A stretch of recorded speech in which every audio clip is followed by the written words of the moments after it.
আজ আমাদের বাড়িতে হবে মাংস ভাত। যাই হোক, দেখো মাংস এনেছে আমার বাবা, আমরা এখানে আছি বলে। আর এখানে মাংসটা কেটে এনেছে, আমি জাস্ট পায়ের নখগুলো কেটে নিচ্ছি আর এটাকে দু টুকরো করে নিচ্ছি যাতে খেতে ভালো হয়।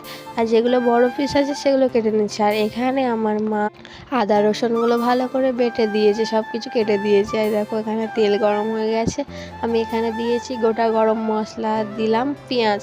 এবার সুন্দর করে লাল হওয়া অবধি আমি ভেজে নেব। তারপর দিয়েছি রসুন বাটা, দিয়েছি কিছু গোটা রসুন, এটা আমি ফোনে দেখছি, জানি না কেমন খেতে হবে, দেখি কেমন লাগে। তারপর দিয়েছি টমেটো আর ধনে বাটা, সেটাকেও ভালো করে কিছুক্ষণ ভালো করে নেড়ে দিতে হবে। তারপর দিয়েছি নুন, তারপর হলুদ, তারপর লঙ্কার গুঁড়ো দিয়ে বেশক্ষণ ভালো করে কষিয়ে কষিয়ে কষিয়ে নিয়ে সুন্দর করে তারপর দিয়েছি আদা বাটা। আদা বাটাটা অনেক পরে দিয়েছি, সেটা আমার ভালো লাগে, তোমাদের যা ভালো লাগে তোমরা তাই দেবে।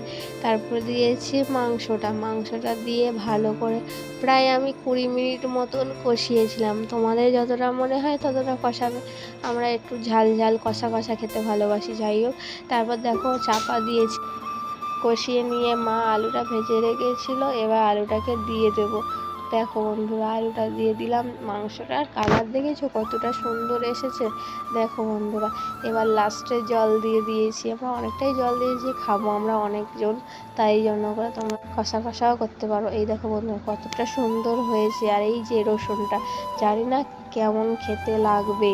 এখানে আমি স্যালাড কেটে নিচ্ছি, এখানে আমার ভাগনা খেতে বসেছে, বলছে মাসি খুব ভালো হয়েছে মাংস।